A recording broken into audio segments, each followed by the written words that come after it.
So my presentation is on the differential effects of infant gender in early childhood intervention.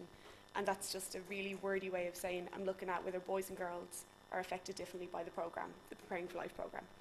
And this is an idea I was working on for a paper since January, but I think, as you'll see from the results, there's not really a full paper here, but it's hopefully when we get more data, it'll kind of more patterns will make sense and it'll hopefully turn into a paper long term.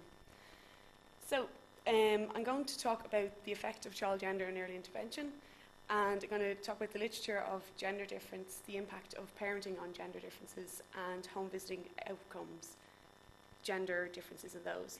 And then I'm going to look at the 6-month data for gender treatment interactions in the areas of child development specifically, and then the area of parenting. So to see if there's any differences in the actual child development and then how the parents are treating their children. And then just discuss the patterns that have, I suppose, emerged from the data. So to start, gender differences are, the stance that I'm taking with this is that the gender differences are part biological but part socially constructed. So I think that's very kind of psychosocial, as Julie was saying, just to keep that into account, that I don't expect that biological differences will determine boys and girls act so, like, psychological differences when they're older. And then I suppose the main point to back this up was that the male advantage that people perceive there is in spatial ability is not evident in low SES groups or in all cultures or in all races. So this is something that is specific to the way, males and females are brought up in some cultures in some areas. But it is unclear what the impact of SES is on gender difference because there's little research looking at this. So the theory behind it, social learning theory, just proposes that children learn through their environment and socially. So it's through modelling, they model what they see, what happens around them. Observational learning, again, what they see their parents doing.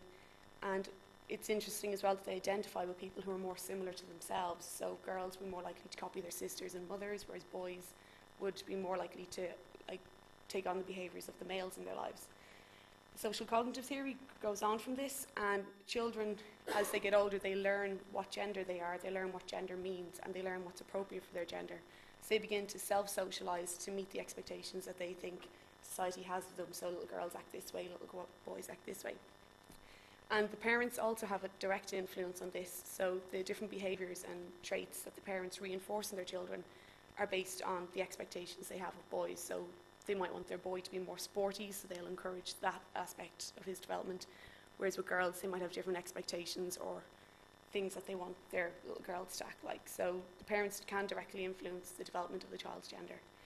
And over time, gender differences do become more amplified, and there is a biological aspect to this with hormones, and in adolescence, like, hormonal differences are quite stark. But there's also social, I suppose, socialisation. As they get older, they're more exposed to more learning about what their gender means and how they should behave. So, as I've said, the parental expectations that parents have do affect their development, and this can be in relation to having inappropriate expectations. They might overestimate what children are capable of, and this can have a negative impact on children, as well as parents not, I suppose, being aware of what their infants may be able to do. So if a parent doesn't realise their child could be able to walk, they might not provide an environment that encourages them to walk. So in the same way with gender, if parents aren't reinforcing things in their children, they are unlikely to develop them as well as they maybe could have. And a study that I found quite interesting was by Mondishian in 2000, and mothers underestimated the motor skills of their infant girls and overestimated those of boys. But the interesting part of this study was they actually physically studied the motor skills of boys and girls, and there were no differences in 6-month-olds. So already at this early age, parents are just expecting different things from their children, and then further they're encouraging the boys when they do move, which reinforces that boys will move more because they're being praised for it. So already you could see that their paths might diverge, and boys might become more, I suppose, skilled at motor movement, and girls won't because they're not receiving that initial reinforcement. And another point to make is that the environments that parents provide can be quite different for boys and girls. So the toys they provide, girls get more pernickety small things for playing with their hands, whereas boys get more physical motor things. So the environments, the worlds they grow up in can be quite different, especially if they're a single child, one boy, a girl or boy. So in relation to childhood intervention, a lot of studies have looked at the gender differences as these children grow up into adults, and overall the female population do tend to do better than males. And the areas are cognitive skills, their education outcomes, their employment outcomes, and the reduction in criminal behaviour. So it's interesting to note that females seem to be doing better than males long term, but there's no little research on how early this difference occurs, whether as children they're like receiving the programme differently, or if it's just an outcome that happens when they're much older. Okay, so my hypothesis going into this, it was based on the initial premise that 6-month-old infants are being treated differently by their parents according to their gender. And I have looked at the outcomes at 6 months to see, are they being treated differently? And then it's to look at whether the intervention is altering the gender differences. So in the low treatment group, boys and girls might be treated differently, but are they being treated differently in a different way because of the programme? So I was unclear in what direction it could go. It could be reinforcing like traditional values, or it could be making it more gender equal. So I couldn't hypothesise which way it would go, but I expect the patterns would be different between the two groups. So how I did this was I first looked at the gender and treatment effects, where they interacted for the ages and stages questionnaire. And this is a parental report developmental measure. So it goes into 6 different areas of child development. So their gross motor, fine motor, communication, problem solving, personal social, social emotional, and then it asks questions about their temperament as well. And then I looked at the parenting characteristics that we measured at when the child was 6 months old, and it's the parental locus of control. So how much control they feel they internally have over their child's outcomes, and then compared to people who might think they have very little control and it's kind of the world outside that will impact their child more. Then I looked at the maternal attachment scale, so how the parent subjectively feels about their child and how much pleasure they get being with their child. Parental stress index, so just how stressful they find parenting to be. The parental attitudes and cognitions towards the child, so their perceptions about their role and perceptions about their child, so how cute they think their child is, how clever they think they are, and compared to other children. And then we looked at the order, and the home as well, which was an observation checklist that the research assistants carried out in the home. So we observed like the household, like how clean it was, or what things they had available to the child, what toys they had. And we also asked questions as well of the parents of like how often they bring their child out and where they go and things like that. And then finally there's the health behaviours, so just immunisation, crying, how they feel about their child's crying, and if they wake during the night, how annoying that is, and different kind of, I suppose, more individual questions. They weren't part of a larger scale. The measures were all parental self-report, as I said, apart from the home, which there was some observation parts. And it was actually really interesting to find that there's a statistically significant difference between the amount of boys and girls in the low treatment group. And we can only say that it's a randomised control trial. There's no logical reason we can think of why there would be more girls in the low treatment group than boys. But in the high treatment group, it's fairly even, 51 and 49%. We created interaction terms based on the treatment group and gender. So we had 4 groups, I suppose, created.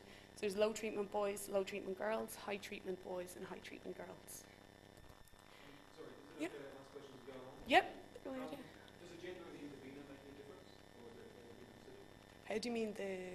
So whether the main board is male or female? They're all female, which kind of makes it tired, but that is an interesting point. And we do all the interviews with the mothers as well, which also kind of takes the gender difference out of that as well. So we did a regression comparing each of the 4 interaction terms to each other. And we estimated the regression with interactions for each group, and then did t-tests to test for the differences across all of these coefficients.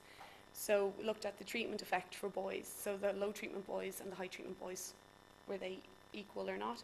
The treatment effect for girls. Then looked at the patterns by group. So in the low treatment group, was there a difference between how boys and girls were being treated and their development, and the same in the high treatment group. So here is the table for child variables. And there's lots and lots of figures on it, but this is all the ASQ scores here, communication, gross motor. And the higher the score, the better the outcome for the child. So these are all their scores here. And over here we see the last 2 columns are within groups. So we've got the low treatment group on the far end, and that's comparing low treatment boys and girls. And you'll see on the rest of my slides, I've highlighted any significant effects in green. So there were no significant differences when I compared boys and girls in the low treatment group, boys and girls in the high treatment group. And then when I looked at whether there was a treatment effect for boys or girls, there were none. And as Orla said, at 6 months, we wouldn't expect to find many treatment effects for child development. So there's nothing much going on for the children, regardless of their gender or if they're receiving any treatment. Okay. The next part was the parenting variables, and I thought I'd get the kind of bad news out of the way first. We looked at 48 variables for parenting, which I discussed earlier, and these are all the ones that were not significant. So there were no differences in parenting and how they treated boys and girls, in how often they ate, breastfeeding, how they dealt with the babies crying. Parental locus of control, most of them were not significant. All of the attachment, parental stress were not significant. The attitudes, there was a couple that were, so most weren't significant, and the home, quite a lot of them were not significant. So that's why this isn't going to be a paper on its own. But 25% of the variables I looked at for parenting were significant, and I think that's where it's interesting just to see what's going on there. So here's the first table. I had to split it into two just so it would make sense.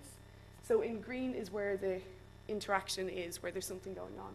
So for immunisations at 4 months, there was, and these were all at a 0.05 level. For immunisations, boys in the low treatment group, only 78% of them received all their appropriate immunisations at 4 months of age.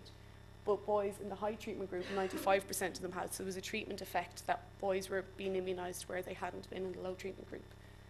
And also there was an effect between boys and girls in the low treatment group. So girls in the low treatment group, they were being immunised. 92% of them received their immunisations without any treatment, whereas 78% of the boys only had. So does that make sense? Let me explain that. So it's kind of the treatment was there for the boys but not for girls. Immunisation is 6 months.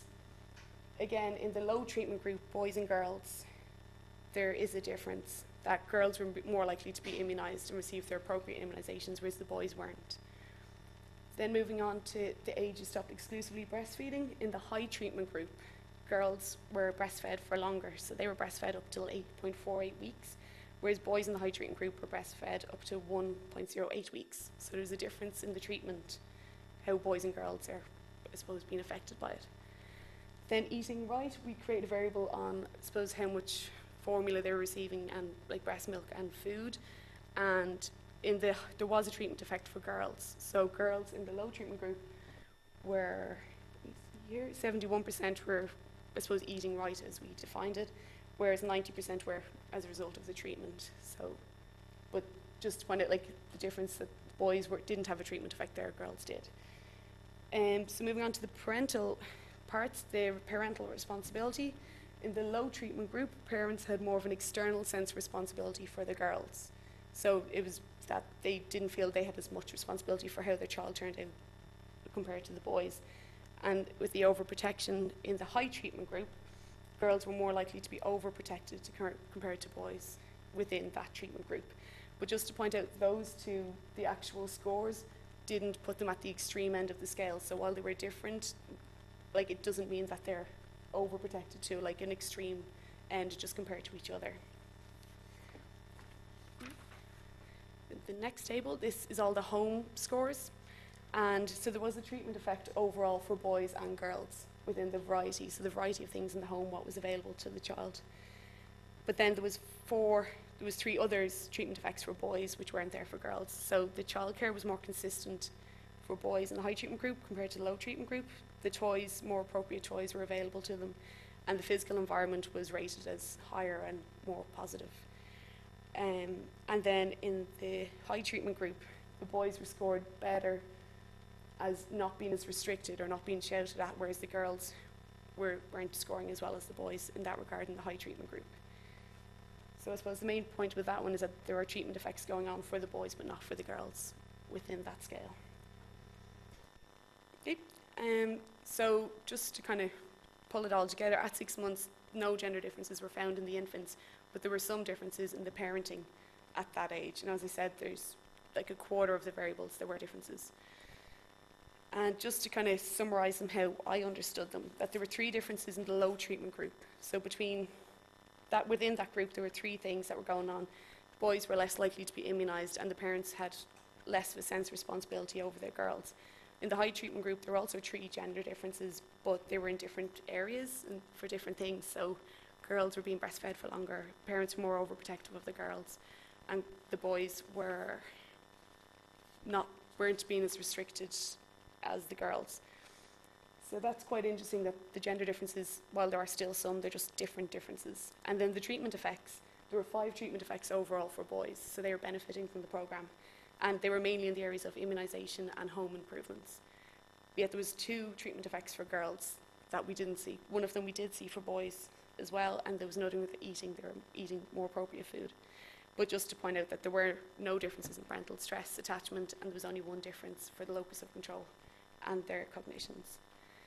So moving forward, we're going to look at the child and parent characteristics of 12 months and 18 months, and just to follow if gender differences start to emerge when the kids are 1 or 1.5, and just follow that and see how that turns out, and also to see if the parents, if they are acting more differently or more similarly just as they get older. So there's something there, but there's just nothing consistent. There's no clear pattern of why they're being treated differently.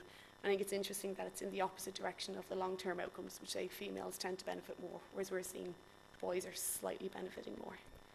And that is the end of my presentation.